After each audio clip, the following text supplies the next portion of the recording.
Aku menikah dengan wanita yang jauh lebih tua dariku. Tak disangka, saat malam pertama, hal yang tak biasa terjadi. Ternyata, matahari sore mulai memudar, meninggalkan jejak-jejak keemasan di antara rak-rak buku tua di toko kecil milik Maya. Toko itu tidak terlalu besar, tapi setiap sudutnya dipenuhi dengan aroma kertas kuno dan kenangan masa lalu. Bagi Maya, tempat ini adalah pelariannya dari dunia luar, dunia yang seringkali membuatnya merasa kesepian dan tak berarti. Hari itu, seperti biasa, Maya sedang duduk di balik meja kasir, membaca novel klasik sambil menunggu pembeli langka datang. Usianya sudah menginjak 45 tahun, namun dia masih merasa belum cukup dewasa untuk menghadapi kehidupan. Perceraian dengan mantan suaminya 5 tahun lalu telah meninggalkan bekas mendalam dalam hidupnya. Sejak itu, dia memilih menjauh dari hubungan asmara, lebih memilih berkubang dalam rutinitas sepi bersama buku-buku di tokonya. Namun, hari itu berbeda. Langkah kaki ringan terdengar mendekat, menginterupsi ketenangannya. Maya mengangkat kepala dan melihat seorang pemuda muda, mungkin baru awal 20-an, berdiri di depan salah satu rak, memeriksa judul-judul buku dengan ekspresi serius. Dia tampak begitu asing di toko itu, seperti bintang jatuh yang tiba-tiba muncul di malam tanpa bulan. "Apa ada yang bisa kubantu?" tanya Maya, mencoba terdengar ramah meski nada suaranya tetap formal. Pemuda itu menoleh, menyeringai kecil. "Aku sedang mencari sesuatu yang unik," katanya, matanya menyapu rak-rak buku sekali lagi. "Novel klasik mungkin? Sesuatu yang sulit ditemukan di toko modern." Maya tersenyum tipis. Jarang ada orang seusianya yang tertarik pada sastra klasik. "Kamu datang ke tempat yang tepat," ujarnya, bangkit dari kursinya.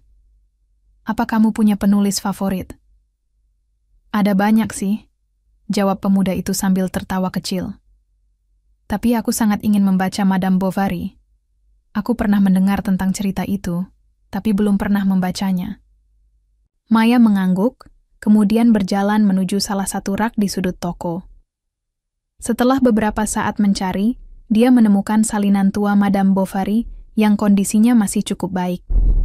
"Ini dia," katanya, menyerahkan buku itu kepada pemuda tersebut. "Buku ini jarang ditemukan di toko lain karena sudah tidak dicetak ulang." Pemuda itu menerima buku itu dengan mata berbinar. "Wah, ini sempurna," katanya, membalik-balik halaman dengan hati-hati. "Terima kasih banyak. Oh ya, namaku Arif." "Maya," balas wanita itu singkat, ragu-ragu untuk terlalu akrab. Namun, ada sesuatu dalam senyum Arif yang membuatnya merasa nyaman, seperti oase di tengah gurun pasir. Setelah transaksi selesai, Arif tidak langsung pergi. Dia malah duduk di salah satu kursi di sudut toko, membuka buku barunya, dan mulai membaca. Maya mengamati dari kejauhan, heran melihat betapa larutnya pemuda itu dalam cerita. Ada semacam magnetisme dalam cara dia fokus pada kata-kata di halaman, seolah seluruh dunianya terpusat pada momen itu. Beberapa saat kemudian, Arif mendongak dan berkata, "Hei, kalau boleh tahu, apa pendapatmu tentang Emma Bovary?" Maya terkejut, tapi juga merasa tertantang. "Emma adalah contoh sempurna tentang bagaimana impian dan realitas bisa bertabrakan," jawabnya, suaranya lebih lembut daripada biasanya. Dia ingin hidup penuh romansa, tapi akhirnya terperangkap dalam keputusasaan karena tidak bisa menerima kenyataan. Arif mengangguk, matanya berkilat. "Menarik sekali. Aku pikir, mungkin kita semua sedikit seperti Emma. Kita semua mencari sesuatu yang lebih dari apa yang ada di depan mata." Percakapan itu berlanjut hingga matahari benar-benar tenggelam. Mereka membicarakan segala hal, sastra, filsafat, pandangan hidup, bahkan pengalaman pribadi mereka. Maya tidak pernah merasa sebegitu, terbuka kepada seseorang dalam waktu lama. Sedangkan Arif, meski jauh lebih muda, memiliki kedewasaan yang membuatnya tampak lebih tua dari usianya. Namun, di balik kehangatan percakapan itu, Maya tidak bisa mengabaikan perbedaan usia mereka. Apa yang sebenarnya dilakukan oleh seorang pemuda seusia Arif di toko buku tua miliknya, dan kenapa dia begitu tertarik padanya? Saat Arif akhirnya pamit pulang, dia berkata, "Aku pasti akan kembali lagi ke sini. Kita bisa melanjutkan diskusi kita, kan?" Maya hanya tersenyum tipis, tapi diam-diam hatinya berdebar-debar. Pertemuannya dengan Arif terasa seperti awal dari sesuatu yang besar, sesuatu yang belum sepenuhnya ia pahami. Di satu sisi, dia merasa tertarik pada pemuda itu. Di sisi lain, dia takut bahwa perasaannya hanya ilusi. Bagaimana mungkin cinta bisa tumbuh di antara dua orang dengan perbedaan usia begitu mencolok? Namun satu hal yang Maya yakini adalah bahwa pertemuannya dengan Arif telah mengguncang ketenangannya yang rapuh. Seperti halaman pertama sebuah buku, dia tidak tahu apa yang akan terjadi selanjutnya, tapi dia tidak sabar untuk mengetahuinya. Hari-hari berikutnya setelah pertemuan pertama itu, Arif mulai sering datang ke toko buku milik Maya. Kadang-kadang dia membawa 1-2 buku untuk dibeli, tapi lebih sering hanya duduk di sudut toko, membaca sambil sesekali mengajak Maya berdiskusi tentang sastra atau filsafat. Awalnya, Maya merasa nyaman dengan kehadirannya. Ada semacam kehangatan yang menyelimuti toko tua itu saat mereka berbicara. Namun, semakin sering Arif muncul, semakin besar pula ketegangan yang mulai menyusup ke dalam hati Maya. Apa yang sebenarnya dia inginkan dariku? Gumam Maya suatu sore, saat Arif sedang asik membaca di sudut ruangan. Pertanyaan itu terus menghantui pikirannya. Dia tidak bisa menyangkal bahwa ada daya tarik tertentu dari pemuda itu. Senyumnya yang tulus, caranya mendengarkan dengan penuh perhatian, dan kedewasaan yang jarang dimiliki oleh orang seusianya. Tapi, bagaimana mungkin seorang pemuda seusia, Arif benar-benar tertarik padanya? Apakah ini hanya sekadar kesepian? Ataukah ada motif lain di balik semua ini? Perbedaan usia mereka seperti bayangan hitam yang tak pernah hilang. Setiap kali mereka berbicara, Maya merasa dirinya kembali ke masa lalu. Kegagalannya dalam pernikahan pertama, rasa malunya karena perceraian, dan keraguan akan nilai dirinya sendiri sebagai seorang wanita paruh baya. Bagaimana mungkin dia layak dicintai oleh seseorang yang begitu muda dan penuh potensi? Satu hari, saat Arif sedang memilih buku di rak, Maya mencoba bertanya dengan nada santai. "Kenapa kamu selalu datang ke sini, Arif? Bukankah ada tempat lain yang lebih menarik bagi seseorang seusiamu?" Arif menoleh, tersenyum lembut. "Aku datang karena aku senang berbicara denganmu," katanya jujur. "Kamu punya cara pandang yang unik tentang dunia, dan aku merasa belajar banyak dari setiap diskusi kita." Jawaban itu membuat Maya merasa hangat sekaligus cemas. Kata-kata Arif terdengar tulus, tapi juga terlalu baik untuk menjadi kenyataan.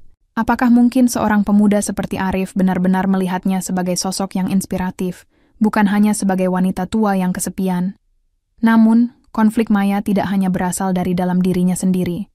Di luar toko buku, gosip mulai beredar. Seorang pelanggan tetap, Bu Siti, datang suatu pagi dengan ekspresi penasaran di wajahnya. Maya," katanya sambil pura-pura memeriksa buku. "Aku dengar-dengar kalau ada pemuda tampan sering main ke tokomu akhir-akhir ini. Siapa ya?" Maya merasa pipinya memanas. "Oh, itu cuma pelanggan biasa," jawabnya cepat, berusaha terdengar. Acuh tak acuh, Bu Siti tertawa kecil. "Pelanggan biasa? Kurasa jarang ada pemuda seusianya yang mau berkunjung ke toko buku tua seperti ini kalau nggak ada alasan khusus." Setelah Bu Siti pergi, Maya merasa gelisah. Gosip itu pasti sudah menyebar kemana-mana. Bagaimana reaksi teman-temannya jika mereka tahu tentang Arif? Apa mereka akan menganggapnya bodoh karena membiarkan dirinya dekat dengan seorang pemuda yang jelas-jelas terlalu muda untuknya? Konflik internal Maya semakin memuncak ketika dia mulai memperhatikan detail-detail kecil dalam perilaku Arif. Suatu sore saat mereka sedang berbincang, Maya melihat Arif mengecek ponselnya berkali-kali. Wajahnya tampak tegang setelah membaca salah satu pesan. Ketika Maya bertanya, Arif hanya tersenyum tipis dan berkata, "Tidak ada yang penting kok." Namun, sikap itu membuat Maya semakin curiga. Apakah Arif memiliki masalah pribadi yang tidak ingin dia bagi? Ataukah dia sedang berbohong tentang sesuatu? Pertanyaan-pertanyaan itu terus menghantuinya hingga malam harinya, saat Maya duduk sendirian di meja kasir. Dia mencoba meyakinkan diri bahwa Arif adalah orang baik. Tapi rasa takut dan ragu terus menggerogoti hatinya. Bagaimana mungkin hubungan mereka bisa bertahan jika dia tidak bisa mempercayainya sepenuhnya? Di tengah kebingungannya, Maya memutuskan untuk menjaga jarak. Dia mulai menghindari pembicaraan panjang dengan Arif, bahkan kadang-kadang pura-pura sibuk ketika dia datang ke toko. Arif tampak bingung dengan perubahan sikap Maya, tapi dia tidak memaksa untuk berbicara. Alih-alih, dia hanya tersenyum lembut dan berkata, "Kalau kamu butuh waktu, aku akan memberimu ruang." Namun meski Maya mencoba menjauh, pikirannya tidak bisa lepas dari Arif. Ada sesuatu dalam tatapan matanya yang membuatnya merasa bersalah, seolah dia telah menyalahkan seseorang yang tidak bersalah atas ketakutan dan keraguannya sendiri. Saat itulah, Maya menyadari bahwa konflik terbesarnya bukan berasal dari Arif, melainkan dari dirinya sendiri. Dia takut bahwa cinta mereka tidak akan diterima oleh dunia, tapi yang lebih menakutkan lagi adalah kemungkinan bahwa dia tidak cukup berani untuk mencoba. Beberapa minggu setelah Maya memutuskan untuk menjaga jarak, suasana di toko buku menjadi lebih sepi. Bukan hanya karena pelanggan yang datang semakin jarang, tapi juga karena kehadiran Arif yang mulai berkurang. Dia masih datang sesekali, namun tidak seperti dulu ketika dia akan duduk berjam-jam membaca dan berdiskusi dengan Maya. Kini, kunjungannya terasa singkat, hampir formal. Ada sesuatu yang berbeda dalam sikapnya, seolah-olah ada beban yang dia coba sembunyikan. Maya tidak bisa menyangkal bahwa rasa penasarannya semakin besar. Apa yang sedang terjadi pada Arif? Kenapa dia tiba-tiba berubah? Pertanyaan-pertanyaan itu terus menghantui pikirannya, membuatnya sulit berkonsentrasi pada pekerjaan atau apapun yang biasanya dia lakukan untuk mengalihkan perhatian. Suatu sore, saat toko sedang sepi, Maya melihat Arif muncul kembali. Dia tampak sedikit lelah, matanya agak redup dibanding biasanya. Namun, senyumnya tetap sama, ramah, tulus, tetapi kali ini terlihat dipaksakan. "Halo," sapa Arif pelan, suaranya lebih rendah dari biasanya. "Halo," balas Maya, mencoba terdengar santai meski hatinya berdebar-debar. Lama nggak lihat. Arif mengangguk, mengambil tempat di salah satu kursi di sudut toko. Dia membuka buku yang baru saja dibelinya. Tapi Maya bisa melihat bahwa pikirannya tidak sepenuhnya fokus. Matanya sering melirik ponselnya, yang tergeletak di atas meja di dekatnya. Saat itulah, sebuah panggilan masuk. Arif langsung meraih ponselnya, wajahnya tampak tegang saat melihat layar. Dia bangkit dari kursinya, berjalan ke sudut toko yang lebih sepi untuk menjawab panggilan tersebut. Meski suaranya pelan, Maya bisa mendengar beberapa kata yang terdengar samar-samar. "Aku sudah bilang, aku butuh waktu, aku tidak bisa sekarang." Setelah percakapan usai, Arif kembali ke kursinya. Tapi Maya bisa melihat bahwa ekspresinya semakin murung. Dia mencoba mengabaikannya, tapi rasa ingin tahunya semakin kuat. Apa yang sedang terjadi? Siapa yang meneleponnya? Beberapa hari kemudian, saat Maya sedang membersihkan meja kasir, dia menemukan sesuatu yang tidak biasa. Di bawah salah satu rak buku, ada sebuah dompet tua yang terlihat familiar. Setelah memeriksanya, dia menyadari bahwa itu adalah dompet milik Arif. Pasti dia meninggalkannya tanpa sadar saat terakhir kali datang ke toko. Awalnya, Maya berniat untuk langsung mengembalikan dompet itu keesokan harinya. Namun, ketika dia membukanya untuk memastikan identitas pemiliknya, sesuatu menarik perhatiannya. Di dalam dompet itu, selain uang dan kartu-kartu, ada sebuah foto kecil yang sudah agak pudar. Foto itu menunjukkan seorang wanita paruh baya bersama seorang anak, laki-laki kecil. Wanita itu sangat mirip dengan dirinya, bahkan hampir identik. Jantung Maya berdetak lebih cepat. Apa artinya ini? Kenapa Arif memiliki foto seorang wanita yang begitu mirip dengannya? Apakah ini hanya kebetulan, atau ada rahasia yang lebih besar di balik semua ini? Rasa penasaran Maya semakin memuncak. Dia mencoba mencari petunjuk lain di dalam dompet itu, tapi tidak menemukan apa-apa yang bisa memberikan jawaban lebih jelas. Hanya ada satu nama yang tertulis di belakang foto itu. Ibu Ani. siapa Ibu Ani? Dan kenapa wajah wanita itu begitu mirip dengannya? Malam itu, Maya tidak bisa tidur. Pikirannya dipenuhi oleh pertanyaan-pertanyaan yang tak terjawab. Apakah Arif benar-benar tertarik padanya karena kepribadiannya? Ataukah ada alasan lain yang lebih dalam? Apakah hubungan mereka selama ini hanya bagian dari rencana yang lebih besar? Keesokan harinya, Maya memutuskan untuk mengembalikan dompet itu kepada Arif secara langsung. Saat bertemu dengannya, dia berusaha terlihat tenang, tapi jantungnya berdebar kencang. "Ini dompetmu," katanya, menyodorkan dompet itu kepadanya. "Kamu meninggalkannya di tokoku." Arif tampak terkejut, kemudian lega. "Oh, terima kasih banyak. Aku bahkan tidak menyadarinya hilang." Maya ragu-ragu sejenak, lalu berkata, "Aku," tanpa sengaja melihat fotonya. Siapa wanita itu? Ekspresi Arif berubah. Dia tampak bimbang, seolah mencari cara untuk menjawab pertanyaan itu. Setelah beberapa detik, dia akhirnya berkata, "Itu cerita panjang. Bukan sesuatu yang bisa aku jelaskan begitu saja." Jawaban itu hanya membuat Maya semakin penasaran. Dia ingin menanyakan lebih lanjut, tapi melihat ekspresi Arif yang tampak gelisah, dia memutuskan untuk tidak memaksa. Namun, dalam hati, dia tahu bahwa ada rahasia besar yang belum diungkapkan. Sejak saat itu, Maya tidak bisa menghilangkan rasa curiga dari pikirannya. Apa yang sebenarnya terjadi di masa lalu Arif? Dan bagaimana wanita dalam foto itu terhubung dengan dirinya? Hari-hari berikutnya terasa seperti perjalanan di ujung jurang bagi Maya. Setiap kali dia mencoba melupakan misteri di balik foto itu, bayangan wajah wanita dalam gambar selalu kembali menghantuinya. Rasa penasarannya bercampur dengan ketakutan.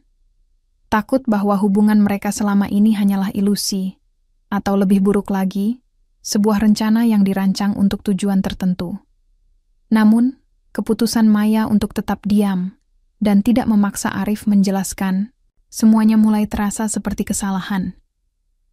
Dia merasa ada jarak yang semakin lebar di antara mereka, seolah-olah rahasia itu menjadi dinding tak kasat mata yang sulit ditembus.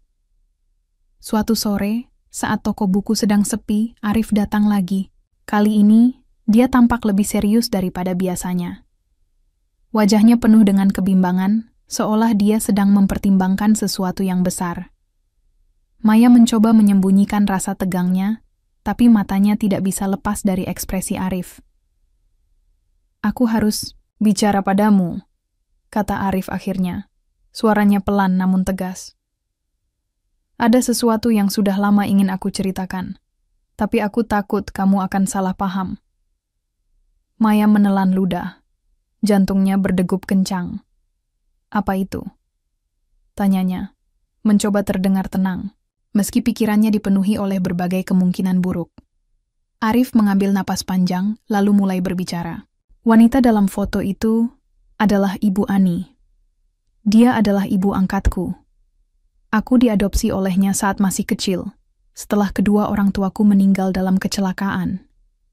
Tapi sebelum aku tinggal bersamanya, dia sering bercerita tentang seorang teman dekatnya, seorang wanita yang sangat ia hormati dan kagumi, namanya Maya." Jantung Maya terasa seperti berhenti sesaat. "Apa? Kamu kenal aku sejak dulu?" Arif menggeleng pelan. "Tidak persis seperti itu. Aku tidak pernah bertemu denganmu sebelum kita bertemu di tokomu. Tapi Ibu Ani sering bercerita tentangmu, tentang bagaimana kamu adalah seorang wanita yang kuat, bijaksana, dan penuh inspirasi. Baginya, kamu adalah contoh sempurna dari seseorang yang bisa menghadapi hidup dengan kepala tegak, meski banyak tantangan yang datang." Maya terdiam, pikirannya berkecamuk. Kenapa mendiang ibu angkat Arif begitu mengenalnya? Dan kenapa Arif membawa-bawa cerita ini sekarang? "Aku tahu ini terdengar aneh," lanjut Arif. Suaranya semakin rendah. "Tapi setelah Ibu Ani meninggal, aku merasa ada bagian dari diriku yang hilang. Aku ingin memahami siapa dia lebih dalam. Dan satu-satunya cara yang aku tahu adalah dengan mencari sosok yang begitu berarti dalam hidupnya, kamu." Maya merasa dunia berputar di sekelilingnya. Semua keraguan dan ketakutannya selama ini tiba-tiba mendapatkan konteks baru. Arif bukan datang kepadanya karena motif materialistis atau permainan pikiran. Dia datang karena rasa ingin tahu yang mendalam untuk memahami warisan emosional dari ibu angkatnya. Namun, cerita itu belum berakhir. Setelah beberapa saat terdiam, Arif melanjutkan, "Ada satu hal lagi yang belum aku ceritakan." Dia mengeluarkan secarik kertas tua dari saku jaketnya. Ini adalah surat wasiat dari Ibu Ani. Dia meninggalkan sesuatu untukku dengan satu syarat. Maya menerima kertas itu dengan tangan gemetar. Saat dia membacanya, matanya melebar. Dalam surat itu, Ibu Ani menulis bahwa dia meninggalkan sebagian besar hartanya kepada Arif dengan syarat dia harus menikah dengan seseorang yang benar-benar pantas. Dan nama Maya disebutkan secara spesifik sebagai contoh ideal pasangan hidup. Seketika, Maya merasa seperti tersambar petir. Apakah ini alasan Arif mendekatinya? Apakah semua interaksi mereka selama ini hanya bagian dari rencana untuk mendapatkan warisan? Melihat ekspresi Maya yang berubah drastis, Arif segera berkata, "Bukan seperti itu, Maya. Aku tidak tahu tentang surat ini sampai beberapa bulan lalu. Dan awalnya, aku memang penasaran tentangmu karena cerita-cerita Ibu Ani. Tapi setelah kita bertemu, aku benar-benar jatuh cinta padamu. Bukan karena warisan, bukan karena apapun yang tertulis di surat itu. Aku mencintaimu karena dirimu sendiri." Maya menunduk, air mata mulai menggenang di sudut matanya. Dia tidak tahu apakah harus percaya atau tidak. Semua yang dikatakan Arif terdengar tulus, tapi beban masa lalu dan rasa takutnya terlalu besar untuk diabaikan begitu saja. "Aku butuh waktu," katanya akhirnya, suaranya bergetar. Aku tidak tahu harus berpikir apa." Arif mengangguk, wajahnya penuh pengertian. "Aku mengerti. Aku tidak akan memaksa apapun darimu. Yang penting bagiku adalah kamu tahu kebenarannya." Setelah Arif pergi, Maya duduk sendirian di tengah toko buku yang sunyi. Di tangannya, surat wasiat itu masih tergeletak, seolah mengejek ketidakpastiannya. Dia merasa bingung, marah, tapi juga terharu. Apakah ini benar-benar cinta? Ataukah hanya ilusi yang dibungkus oleh kebetulan dan warisan? Namun, satu hal yang Maya yakini adalah bahwa dia tidak bisa membuat keputusan apapun tanpa memahami perasaannya sendiri terlebih dahulu.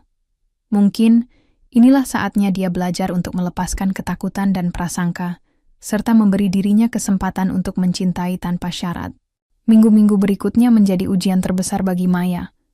Setelah mengetahui kebenaran tentang surat wasiat dan hubungan Arif dengan mendiang ibu angkatnya, dia merasa seperti berada di persimpangan jalan. Di satu sisi, ada rasa marah dan kecewa, bukan pada Arif, tapi pada dirinya sendiri yang begitu lama membiarkan ketakutan dan prasangka menghalangi hatinya. Di sisi lain, ada juga rasa haru bahwa mungkin saja cinta mereka tidak sepenuhnya disebabkan oleh kebetulan atau warisan, melainkan karena kedewasaan emosional dan komitmen yang tumbuh perlahan.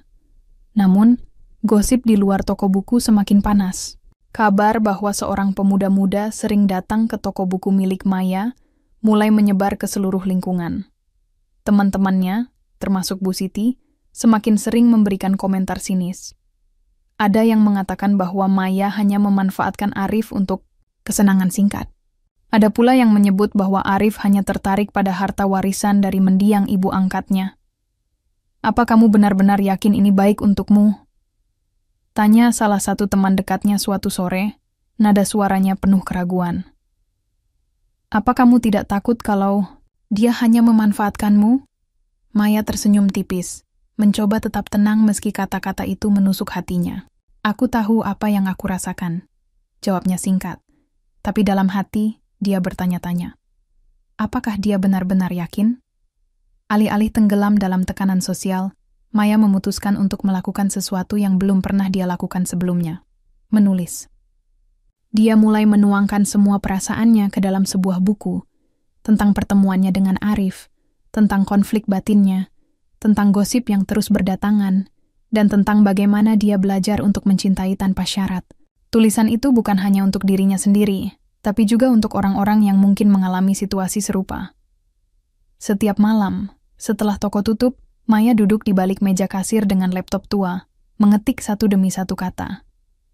Dia menulis tentang ketakutan akan perbedaan usia, tentang keraguan akan keberlanjutan cinta, dan tentang pentingnya saling memahami dalam hubungan. Dia juga menulis tentang pengalamannya sendiri, bagaimana dia akhirnya menyadari bahwa cinta sejati tidak dibatasi oleh angka-angka di KTP, tapi oleh kedewasaan emosional dan komitmen. Beberapa bulan kemudian, buku itu selesai. Maya memberinya judul Ketidaksempurnaan yang Sempurna.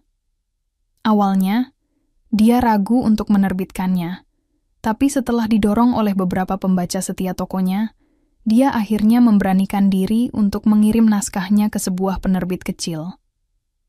Ternyata, buku itu langsung disambut hangat oleh pembaca. Kisah Maya tentang cinta beda usia dan perjuangan melawan prasangka sosial menyentuh banyak orang. Buku itu bahkan masuk dalam daftar bestseller lokal, membawa nama Maya ke sorotan publik. Wawancara media dan undangan acara literasi mulai berdatangan, dan Maya harus keluar dari zona nyamannya untuk menceritakan kisahnya kepada dunia. Di tengah semua itu, Arif tetap setia mendampinginya. Dia tidak pernah memaksa Maya untuk membuat keputusan cepat tentang hubungan mereka, tapi kehadirannya selalu memberikan dukungan tanpa syarat. Saat peluncuran buku, Arif hadir di barisan depan, wajahnya berseri-seri saat melihat betapa banyak orang yang terinspirasi oleh kisah mereka. Saat sesi tanya-jawab di acara peluncuran, seorang wartawan bertanya, "Apa yang membuat Anda akhirnya yakin bahwa cinta Anda dengan Arif adalah cinta sejati?" Maya tersenyum lembut, menoleh sejenak ke arah Arif sebelum menjawab. Cinta sejati bukan tentang usia, status, atau bahkan masa lalu kita. Cinta sejati adalah tentang bagaimana kita bisa saling memahami, mendukung, dan tumbuh bersama, meskipun ada tantangan. Dan Arif, dia telah membuktikan bahwa dia adalah orang yang mau berjuang untuk cinta itu. Arif tersenyum, matanya berkaca-kaca. Dia tahu bahwa perjalanan mereka tidak mudah, tapi dia juga tahu bahwa mereka telah melewati semua rintangan dengan saling percaya. Akhirnya, beberapa minggu setelah peluncuran buku, Maya memutuskan untuk memberikan jawaban yang sudah lama ditunggu-tunggu oleh Arif. Suatu sore, saat matahari mulai tenggelam, dia mengundang Arif ke toko buku. Di sana, di antara rak-rak buku yang penuh kenangan, Maya mengambil napas panjang sebelum berkata, "Aku siap. Aku siap untuk membangun masa depan bersamamu." Arif tidak bisa menahan air matanya. Dia memeluk Maya erat, merasa lega bahwa semua perjuangan mereka akhirnya membuahkan hasil. Beberapa bulan kemudian, mereka menikah dalam sebuah upacara sederhana di tepi pantai. Hanya dihadiri oleh keluarga dan teman-teman terdekat. Pernikahan itu menjadi simbol kemenangan atas semua keraguan, gosip, dan prasangka. Mereka membuktikan bahwa cinta sejati bisa melampaui batas usia, waktu, dan bahkan keadaan. Setelah pernikahan, Maya dan Arif memutuskan untuk meninggalkan rutinitas mereka yang lama. Mereka menjual toko buku, menggunakan uangnya untuk melakukan perjalanan keliling dunia. Bagi mereka, ini adalah cara untuk memulai babak baru dalam hidup, babak yang penuh petualangan, cinta, dan kebebasan. Di setiap tempat yang mereka kunjungi, mereka selalu membawa satu hal, salinan buku Ketidaksempurnaan yang Sempurna. Buku itu menjadi simbol perjalanan mereka, perjalanan yang dimulai dari rasa takut dan keraguan, tapi berakhir dengan cinta yang sejati dan abadi.